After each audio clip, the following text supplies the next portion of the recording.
Hey everybody, welcome to the Tarun Stevenson Leadership Channel bonus episode. This week I got to sit down with Pat Mesiti. Pat Mesiti is a world-renowned leadership, personal growth and wealth acceleration coach and speaker. He's written numerous books, sold over 1 million copies, bestsellers, and he's been involved in some of the largest organisations in Australia, including Hillsong, Youth Alive and Teen Challenge, and been instrumental in their growth and success. He's now working as a wealth acceleration coach and advises business owners on how they can accelerate their business. And I wanted to sit down with him to talk about how businesses can pivot during these trying times of COVID-19 and the restrictions on business, and what we can do to actually continue growing our businesses and our organizations. In particular, I want you to listen out for our conversation around attitude and mindset, because that's a specialty of Pat's, and what he has to share about attitude and mindset is really valuable.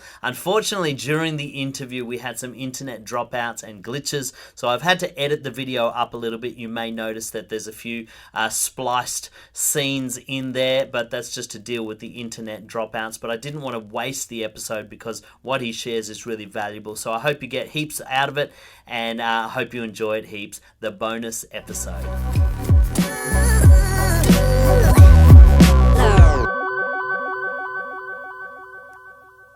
Hey everybody, Tarun here for Lead, Communicate, Grow, and with me today is Pat Mesiti. Pat Mesiti, say hi.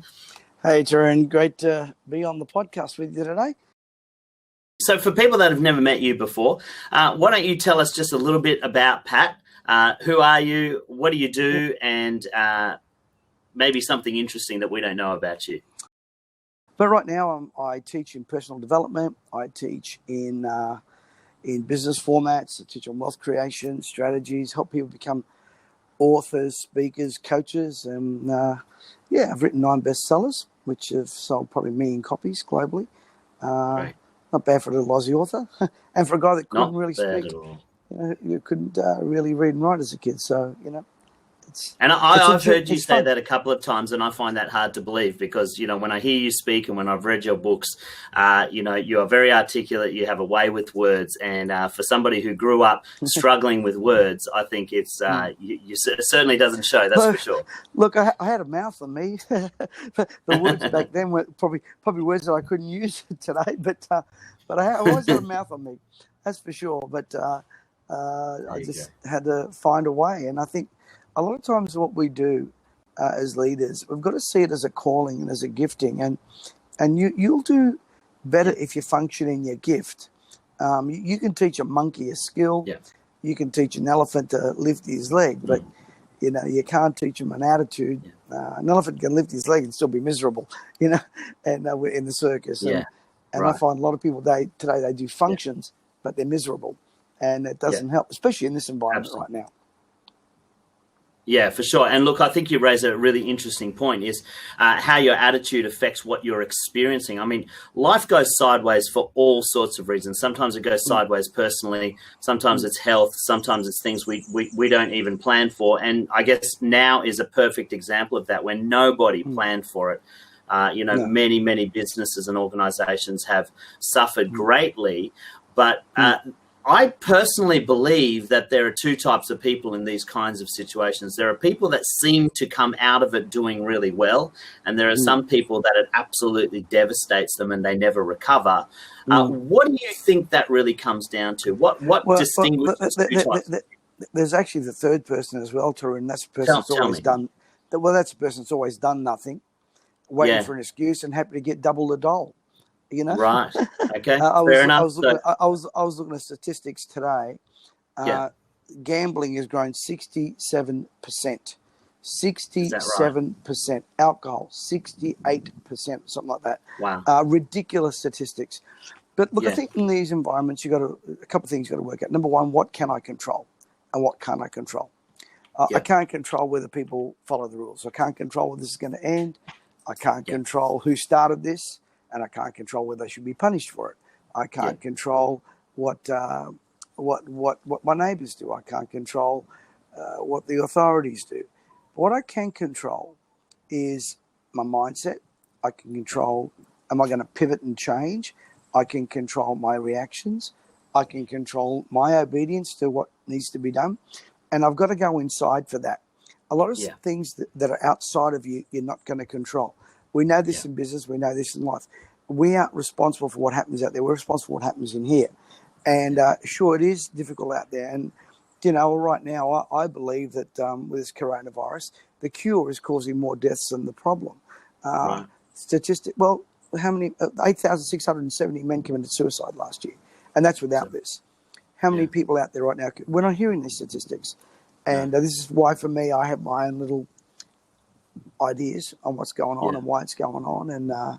And what are we going to do that this doesn't happen again? See, what we can control is manufacturing in Australia, not having to rely on China. We can control that. We can control that we're not going to buy from them anymore. Sure. But we've got to work out in life and in business, what can I control?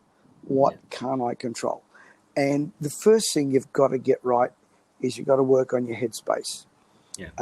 That means you got to feed your mind. Right now, rather than complaining of what you can't do in your business, work out what you can do with your business. If you're a restaurant owner, can you do more deliveries? Can you market online? Can you look? My business, from an events perspective, was decimated. I can't get more than 2 people in a room. Well, where we used to having 200-300. Well, that's just gone wiped out. So within 48 hours, pivot, change, get active, learn to hustle. For me, from the moment I get up till the moment I go to bed, I am working my business. I'm not waiting for it to come to me. I'm going out to get it. I mean, this is probably the 7th webinar I've done in the last 48 hours.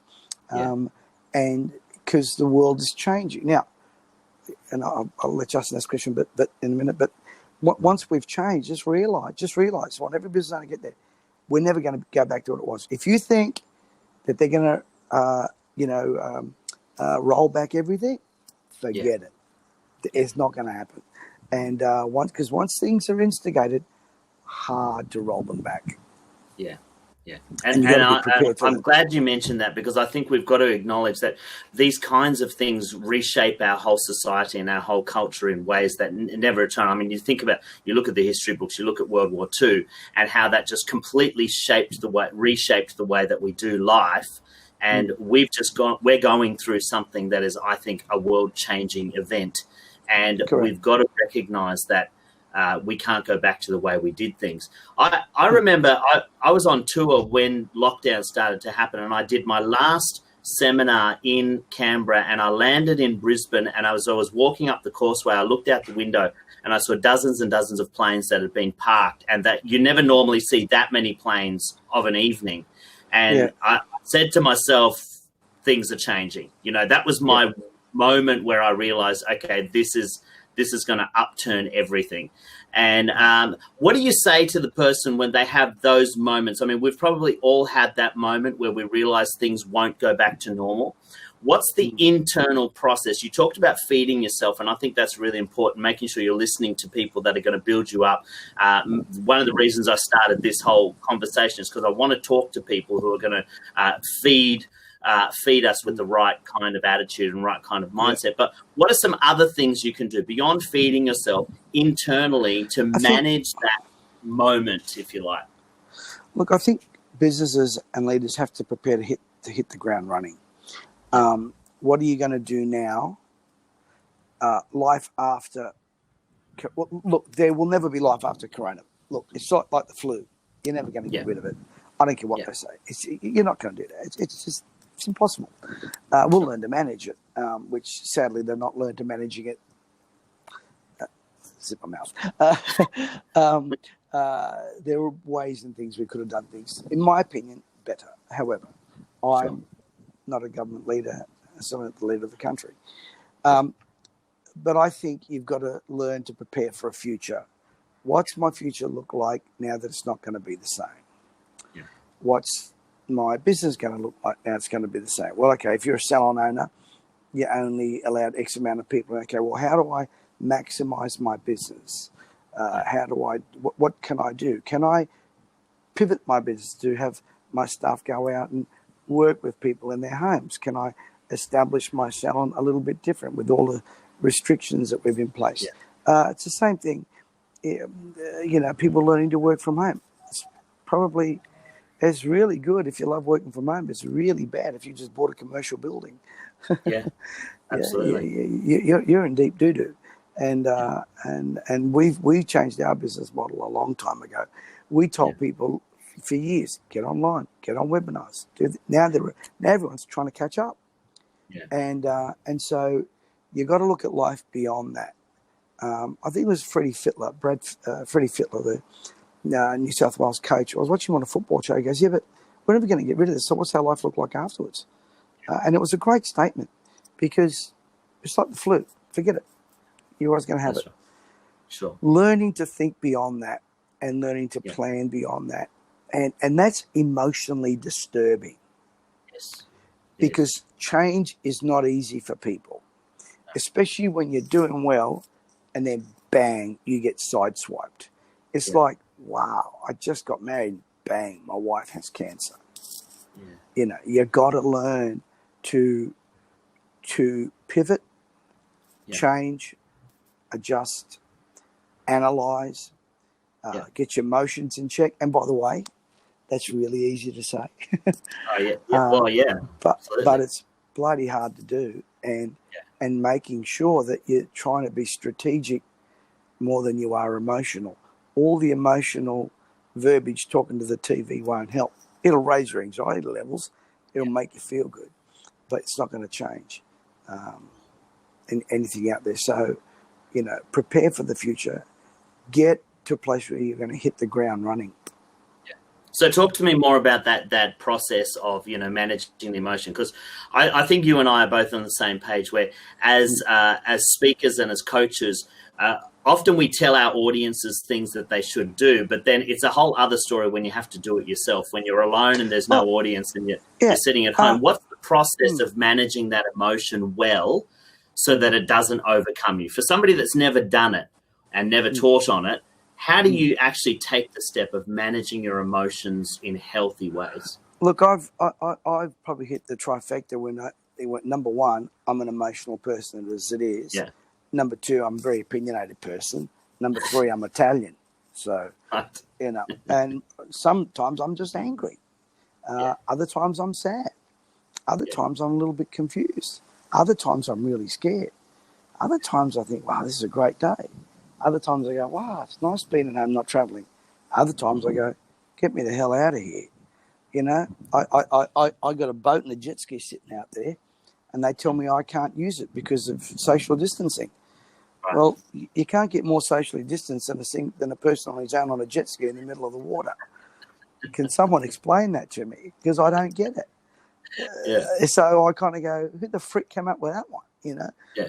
So what you got to do, I don't encourage people not to feel the emotion. Okay. You got to feel it, but you got to get on top of it, not get on top of you. Right. You've got to get on top of the fear. Don't let it get on top of you.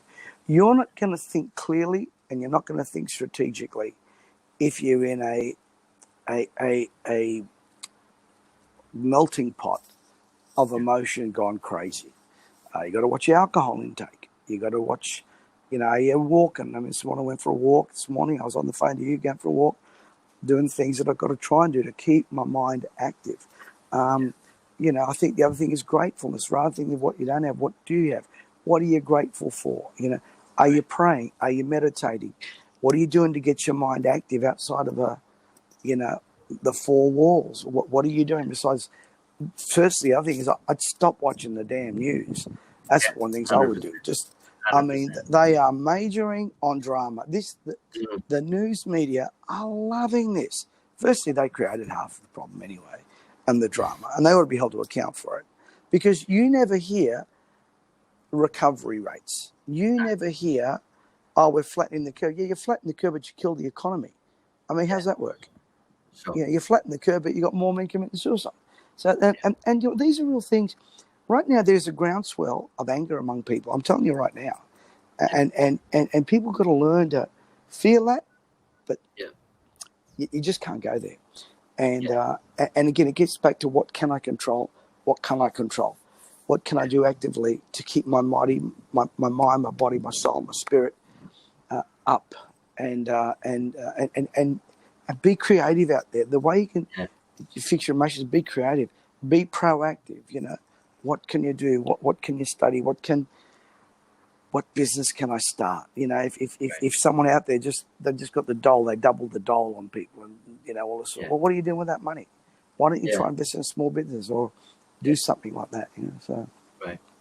And I love that you said do something. And one of the things I've enjoyed watching is you've started a cooking show on your channel. I did about 3 shows. No, in fact, today I'm going to make focaccia, but I won't do that because I've never done it before. There you go. But I've started a thing called 5 at 5 on my Facebook Live. It's just 5 minutes, and I look forward to it. It's 5 minutes every day. I've started a 30K in 30-day challenge. We've got over nearly 4,000 hits on YouTube just about an overnight. There you go. We're about to launch something in spiritual dynamic as well. So it's keeping yourself, active and moving. So. Do something to move the needle forward is what I like to say, and I love the way that I've been watching how you're doing that. You're just putting lines in the water, and you're just waiting for something to catch on. And I think that something's going to bite if you're proactive. And if you're a student of history, I love to read history, and I find that whenever the world has gone through these catastrophic changes, somebody always emerges successful. Because they spent that time putting lines in the water. And there's a lot of pharmaceutical companies and people with hidden interests that are going to be very successful. Well, that's true too. We could go down that track if you want. All right, we've just lost Pat. There he is. I think he's coming back now. Yeah, look, I forgot to switch my phone off, and I've got people that have got stuff on that are calling me, and sorry about that, guys. That's okay. That's okay. No worries. Great. All right. So we've talked about controlling what you can control and shifting your mindset and doing something to keep yourself active. What do you think the future looks like? Okay, so apart from the bad side of things, okay, there's going to be a fallout from this. We understand that. What do you think the new world looks like for leaders and for business owners, and what are the things that we should be looking towards? Look, I think the world will move more and more over into the online online. Yep. I think the world will hopefully be less reliant on China and deal with them for what they've created. I think there'll be some emerging leaders politically and in the sciences that will probably shock and concern us. I think travel will never be the same again. Do I believe it will be better? Talk more about that, because travel is a big part of what you and I do. Yeah, look, I don't think you're going to. How do you think that's going to change? Look, I don't have a crystal ball, but I believe that there'll be restrictions on health. It's like 9/11. As soon as 9/11 hit, all the security went up. All that's going to be at a higher level, right. I don't know. Maybe every time you go through an airport, you're going to get, tested for your temperature. I don't know. But it won't be the same. And if I had a crystal ball, I would say probably more online, some emerging leaders. I think there'll be some new movements started, both good and bad. I think we will probably move more and more to global currency. I do believe that. I do believe that we'll probably move more and more to and you can look at it now through a cashless society. I think that's part of the big agenda, to be honest with you. And that can scare people, but it's just how it's going to be. You look now. I can't even go to the bank and get X amount of money out because right now everywhere you go, you can't touch, you can't do. I think we'll move towards that. Just be careful if they ask you to get a microchip in your hand or your forehead. Indeed. just a little bit of a warning out there. I read it somewhere that that's possible, and people laugh about that. But people laugh. I know the technology exists, and it's definitely possible. But if they said to you, "You get a vaccine. Without this vaccine, you cannot travel, you can't buy, you can't sell." Wow. There you go. Well, who knows? But hey, but we're doing that now without a vaccine. And people can, oh, well, hey, you're not going to fight it. What are you going to do about it? What are you going to respond if that came in tomorrow in this country? I can tell you right now, people will be lining up better than along the lines in Centrelink for people to get, because they don't want this. And you've got to decide, is this what I want? And this is, and we've got to be prepared for that. And how is your response going to be? See, you got to make your decisions in wide open spaces, not when they come to you. Sure. So. No, that's good. You've got to think about these things. So, I agree with you. I think more and more we're going to go online, and we're seeing that, even with churches and businesses are having to adapt online. I read something recently from Mark Zuckerberg where he talked about the nature of community online and why he thinks that his whole vision for having an online community has not really turned out the way that he anticipated. And he made a reference to churches, and he said, I think probably the reason why churches and those sorts of organizations work is because they have a pastor, they have someone that cares for them and brings them together on a regular basis. And he sort of hinted at the idea that if we were going to be able to achieve online community properly, we're going to need people to become mentors and pastors online. What do you think about that kind of idea and thought, and how do you think that role will shape itself? I mean, are we already seeing that? We've got a lot of online coaches and a lot of online mentors. You're already seeing it. I mean, Joel Osteen's got 4 million hits last Sunday on his streaming, and I know Hillsong hitting close to 1 million. There's two sides of that, and coming from Mark Zuckerberg, I mean, the guy's a genius, but he also scares the living daylights out of me. People like him, and I just got my little opinion here, but I think people like him and Gates, they're looking for a global leader that can lead. Right. They're looking for a one leader. I mean, it just, and that can be really scary. And so the human spirit was never meant to live in isolation. Yeah. And the human spirit was built to respond to a voice. Fear is voice activated. Faith is voice activated. Adam and Eve were doing quite well as long as they were listening to one voice in the garden. When another voice came in, it sort of messed things up a little bit. And so Zuckerberg is right in that the church, where it's different, is it needs someone to lead them, gather them together. And we've seen this both in the good and in the bad throughout history. I mean, Hitler, have a look at that. Then you got Churchill. Then you got Gandhi. Then you got JFK. And it just seems that now that our platform is larger and wider and can get more of a reach. So there will be a greater emergence of online leaders, believe me. It will happen. It's already happening now. And absolutely. And then sadly, is one of my favourite posts is we used to have the village idiot. Now the buggers are gone global.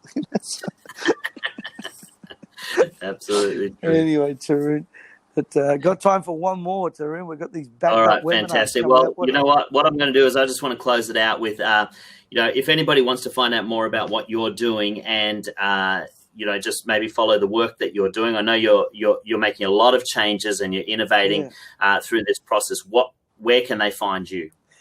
If they go to www.mesiti.com, www.mesiti.com, everything is there. There's videos they can download, resources they can get. We're right now in the middle of a 30 days and 30Ks in 30-day challenge. And all they got to do is the www.mesiti.com/30K challenge. And it's all there. Lots of free content for them. And you never know, we might have to get the likes of Tarun on there as well, giving some content. So no worries at all. And you've got a new YouTube channel too, don't you? We do. We have our new YouTube channel. It's just gone off the charts, and great. It's just Pat Mesiti YouTube. It's all there for anyone that wants to join up, man. Great. We're going to put the links in the description. Thank you so much for your time, Pat. It's been a pleasure talking to you. Brother. You're a All right. champion. Love those guitars back there. We need a jam, bro. We should, absolutely. Blessings, Tarun. All right, take care. God bless. Thanks so much for tuning in. I hope you got a ton of value out of that. Don't forget to like, comment, and share with somebody who you think will benefit. And make sure you check the description for the free resources that I want to send your way to help you in your growth journey. Until next time, I'm Tarun Stevenson, helping you lead, communicate, and grow to your full potential.